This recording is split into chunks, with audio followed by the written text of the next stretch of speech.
Hello students, welcome to RS Group of Schools. I am Gaurav Sharma, your computer teacher.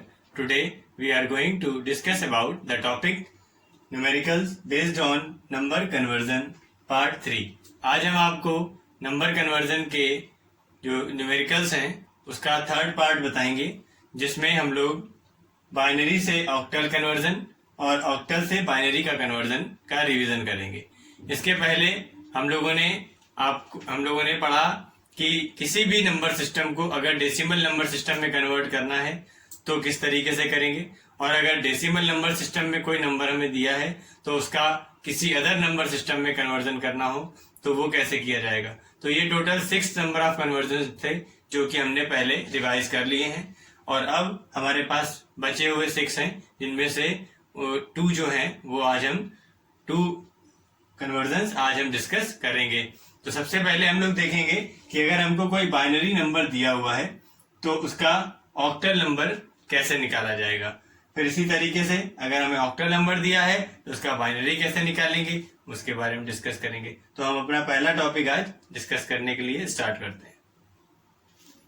तो देखिए, यहाँ पर हमने बाइनरी टू ऑक्टल कन्वर्जन समझने के लिए पहले हमने एक टेबल यहाँ पर बनाई है, सिंपल टेबल है, जिसमें यहाँ पर हमने कुछ नंबर्स दिए हुए हैं जो कि हमारे ऑक्टल नंबर सिस्टम के अंदर आने वाले नंबर्स हैं। ऑक्टल नंबर सिस्टम देखिए होता क्या है, आपको पहले बताया गया है कि ऑक्टल नंबर सिस्टम्स जो होते हैं वो 0 से लेकर के 7 तक होते हैं। ऑक्टल क्यों बोलते हैं? क्योंकि इनका बेस होता है 8। बेस क्या होता है? 8। अब 8 बेस है, तो जितना बेस होता है किसी नंबर सिस्टम का उतने ही उसमें नंबर पाए जाते हैं। तो बेस 8 है, मतलब 8 नंबर्स वहां पर अवेलेबल होंगे। तो 8 कैसे होंगे? 0 से 7 तक अगर आप काउंट करेंगे तो टोटल नंबर्स कितने हैं? 8 हैं। तो ये 8 नंबर्स हमारे ऑक्टल नंबर के अंदर आते हैं। अब अगर इनका हम बाइनरी में कन्वर्जन देखेंगे, बाइनरी, ठीक है, तो मतलब कन्वर्जन का मतलब क्या कि अगर कोई बात करे कि ऑक्टल में अगर 2 लिखा है तो बाइनरी में क्या होगा, तो हम बोलेंगे कि 010 होगा। ठीक है, इसी तरीके से अगर कोई भी ऑक्टल नंबर है, 7 है तो उसका बाइनरी ये है, 6 है तो बाइनरी ये है। ठीक है, तो यहाँ पर तो सिंपल एक टेबल हमने बनाई है जिसमें एक पर्टिकुलर नंबर को यहाँ पर बताया गया है कि उसका बाइनरी में क्या नंबर होगा। ठीक, अब अगर कोई एक हमको सीरीज ऑफ नंबर्स दिया हुआ है ऑक्टल में, मान लीजिए हमको दिया है 5 4 2 या इस टाइप से कोई और नंबर दिया हुआ है, तो उसको कैसे हम बाइनरी में कन्वर्ट करेंगे। या अगर हमें कोई बाइनरी में नंबर दिया हुआ है, जैसे मान लीजिए हमको 011101 इस तरीके से कोई सीरीज दी हुई है, उसको हमसे कहा जा रहा है कि इसका ऑक्टल नंबर निकालिए, तो उसको कैसे कन्वर्ट करेंगे, तो वो डिस्कशन हम लोग अब देखेंगे। तो उसके पहले हम लोगों ने इस टेबल को समझा है। ठीक है, अब हम देखते हैं कि कन्वर्जन एक्चुअल में करेंगे कैसे। देखिए, यहाँ पर हमने एक नंबर लिखा हुआ है जो कि बाइनरी नंबर सिस्टम में है। कैसे पहचानेंगे? ये बेस देख करके पहचानेंगे। ठीक है, अब ये बाइनरी नंबर सिस्टम में हमको एक नंबर दिया है, इसको बोला जा रहा है कि इसका ऑक्टल नंबर सिस्टम में क्या नंबर आएगा। ठीक है, तो उस वैल्यू को फाइंड करने के लिए हम इसका मेथड देखेंगे।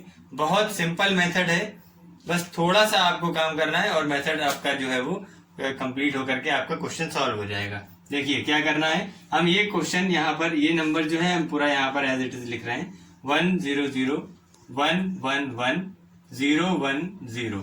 ठीक है, अब हम इसमें क्या करेंगे, इसमें हम पेयर बनाएंगे। कैसे पेयर बनाएंगे? 3 3 का पेयर बनाएंगे, 1 2 3 1 2 3 1 2 3। ठीक है, राइट टू लेफ्ट पेयर बनाएंगे। ठीक है, इधर से लेकर के इधर तक हम लोग पेयर बनाएंगे। इसको बोलते हैं एलएसबी, इसको बोलते हैं एमएसबी। ठीक है, तो एलएसबी टू एमएसबी हम पेयर बनाएंगे 3 3 नंबर्स को लेकर के। ठीक है, 3 3 नंबर्स को लेकर के पेयर क्यों बनाएंगे? क्योंकि हमारा ये क्या है, ऑक्टल नंबर सिस्टम में हमें कन्वर्ट करना है। ऑक्टल नंबर सिस्टम का मतलब होता है 8 बेस। 8 बेस का मतलब होता है 2 की पावर 3। अगर आपको याद रखने में दिक्कत हो रही है कि कितने का पेयर बनाना है, तो यहां से आपको क्लियर हो जाएगा, कंफ्यूजन खत्म हो जाएगा कि ऑक्टल मतलब 8 का मतलब 2 की पावर 3, और 3 अगर यहाँ पर पावर है तो मतलब यहाँ पर हमें 3 3 के पेयर बनाने हैं। तो ये हमारे समझने के लिए हो गया। अब 3 का पेयर बना के करना क्या है वो चीज देखना है।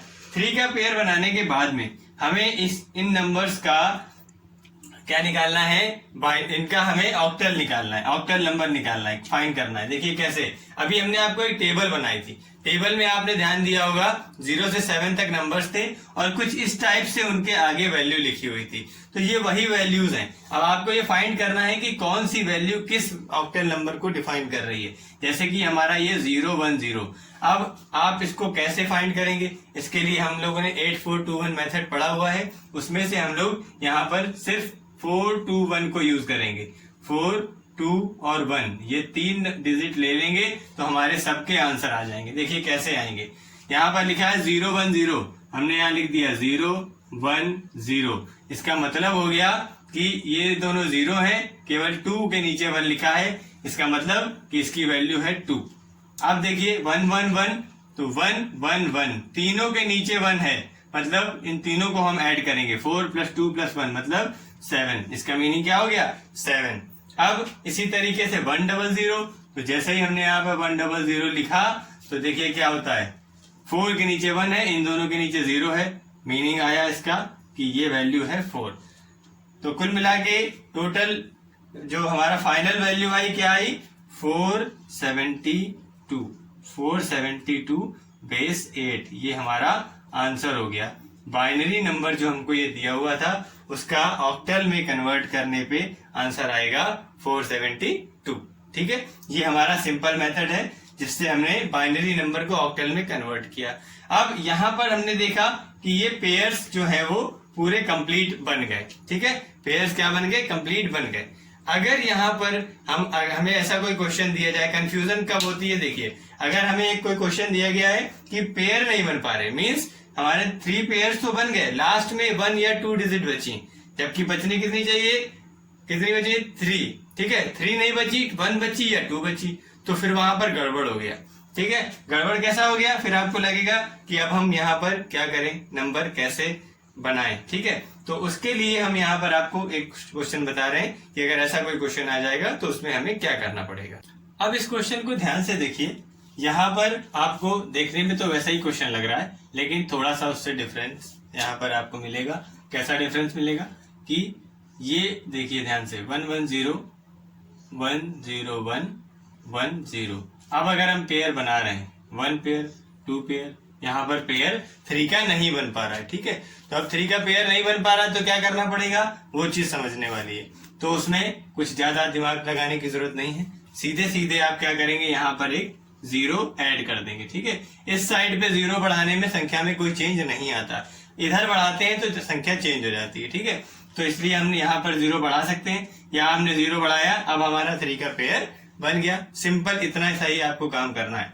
अब आप पहले की तरह ही यहाँ पर 421 मेथड से इनके वैल्यू फाइंड कर लेंगे। देखिए 110 की क्या आएगी, 110 की आएगी 4 + 2 मतलब कि यहाँ पर आएगा 6। 010 आपको पता है 2 होता है, 011 आपका होगा, देखिए 011 होगा 3, क्या होगा 3। तो मीन्स इसका फाइनल वैल्यू क्या आई, 326 बेस 8। ये 326 जो है वो हमारा क्या हो गया, बाइनरी नंबर ये दिया था, इसका ऑक्टल में कन्वर्ट होकर का आंसर क्या आया, 326। ठीक है, तो ये हमारा बाइनरी टू ऑक्टल कन्वर्जन हो गया। अब हम क्वेश्चन देखेंगे कि अगर हमें कोई ऑक्टल नंबर दिया हुआ है उसको बाइनरी में कैसे कन्वर्ट किया जाएगा। यहाँ पर अब हमने एक क्वेश्चन लिया है जिसमें हमको यहाँ पर ऑक्टल नंबर दिया हुआ है और हमें उसका बाइनरी फाइंड करना है। ठीक है, तो इसको कहेंगे हम ऑक्टल टू बाइनरी कन्वर्जन। ठीक, अब ऑक्टल नंबर क्या है हमारे पास में, 5431, तो हम इसको यहाँ पर नोट कर लेंगे। अभी हमको जो बाइनरी नंबर दिया गया था उसको हमने किस तरीके से सॉल्व किया था, जो भी नंबर हमारा था उसको हमने राइट किया, लिखने के बाद में फिर हमने उसके पेयर बनाए, 3 के पेयर बनाए थे, और 3 का पेयर बनाने के बाद में डायरेक्टली उसकी ऑक्टल वैल्यू लिख करके और सबको कंबाइन करके रिजल्ट निकाल लिया था। यहाँ पर हम उसी प्रोसेस का जस्ट अपोजिट करने वाले हैं। क्या अपोजिट करेंगे कि हमारे पास में इस बार जो नंबर हम नीचे फाइंड करके ला रहे थे, मान लीजिए कि हमको वो नंबर पहले ही मिल गए, अब उसमें उसका अपोजिट प्रोसेस करना है कि जो 3 के पेयर से हम नंबर लाते थे तो यहाँ पर उसका उल्टा करेंगे कि नंबर से हम उनका 3 का पेयर निकालेंगे। मींस इनकी हम बाइनरी में वैल्यू निकालेंगे डायरेक्ट कैसे निकालेंगे? जैसे कि आपने अभी बाइनरी से ऑक्टल में डायरेक्ट लिखा था, वैसे ही आप ऑक्टल को बाइनरी में डायरेक्ट लिखेंगे। तो कैसे लिखेंगे देखिए, हम 4 to 1 की बात यहाँ पर फिर से करेंगे। अगर हम 4 to 1 मेथड से 1 की वैल्यू निकालने की कोशिश करते हैं तो देखिए क्या होता है। हम क्या करेंगे, हमें क्या चाहिए है 1, तो हम 1 के नीचे 1 लिख देंगे। ठीक है बच्चे, ये दोनों संख्याओं के नीचे आएगा 0। क्यों? क्योंकि हमारा 1 यहाँ पर मिल चुका। तो वैल्यू क्या आ गई? 0 0 1। 1 की बाइनरी वैल्यू हो गई 0 0 1, तो यहाँ पर आ गया 0 0 1। इसी तरीके से 3 की बाइनरी वैल्यू निकालेंगे तो देखिए 3 कैसे आएगा। अगर हम 2 और 1 के नीचे 1 1 लगा देते हैं तो ये हमारा 3 बन जाता है। इसके लिए हमें 4 के नीचे 0 लगाना पड़ेगा। तो 3 की बाइनरी वैल्यू क्या बनी? 0 1 1। अब हम बात करेंगे अगर 4 की बाइनरी वैल्यू, तो 4 की बाइनरी वैल्यू के लिए 1 0 0। ठीक है, अब 1 0 0 हो गया तो देखिए क्या करेंगे, 1 0 0 हो गया। अब हम बात करेंगे 5 के लिए, तो 5 के लिए आपको यहाँ पर दिख रहा है क्या, 1 0 1, तो हमने यहाँ लिख दिया 1 0 1। अब ये पूरा नंबर एक साथ हम यहाँ पर लिख करके ब्रैकेट में और बेस में लिख देंगे 2, हमारा रिजल्ट हो जाएगा। देखिए कैसे, 1 0 1 1 0 0 0 1 1 0 0 1, और यहाँ पर हमने ब्रैकेट क्लोज किया, यहाँ पर लिख दिया बेस 2। ये हो गया हमारा आंसर। तो देखिए जैसे हमने अभी इस टाइप से एक नंबर दिया था क्वेश्चन में, उसके 3 3 के पेयर बना के ऐसे नंबर निकाले थे, उसी का जस्ट अपोजिट यहाँ पर कर दिया कि हमको ऑक्टल नंबर पहले ही दे दिए। अब हमें बाइनरी फाइंड करना था तो हमने उनका 3 3 के पेयर में उसका बाइनरी नंबर फाइंड किया और उनको कंबाइन करके लिख दिया। ठीक है, तो आप इसका भी अगर अपोजिट प्रोसेस करना चाहेंगे तो आप फिर से इसी वैल्यू को पाएंगे।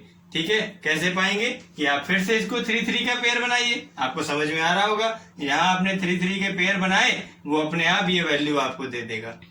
ठीक, तो कहने का मतलब क्या, अगर हमको बाइनरी से ऑक्टल करना है या ऑक्टल से बाइनरी करना है तो दोनों की प्रोसेस जस्ट अपोजिट है। अगर एक प्रोसेस आपको आती है तो उसका अपोजिट आप करके दूसरी प्रोसेस को भी कंप्लीट कर सकते हैं। ठीक है, इस तरीके से किसी भी तरीके का अगर आपके पास क्वेश्चन आता है कि आपसे बोला जाए बाइनरी से ऑक्टल फाइंड करिए, ऑक्टल से बाइनरी फाइंड करिए, ठीक है, तो आप उसको इजीली कर सकते हैं। ऐसे ही आपके मेथड आगे भी मिलेगा आपको, जब आपको हेक्साडेसिमल से बाइनरी करने के लिए कहा जाएगा या बाइनरी से हेक्साडेसिमल करने के लिए कहा जाएगा, तो उस मेथड को हम लोग अपने नेक्स्ट वीडियो में डिस्कस करेंगे। तब तक आपको जो भी ये सारे मेथड्स बताए गए हैं उन सभी को समझिए और याद रखने की कोशिश करिए। तब तक के लिए keep studying and be happy always. Thank you.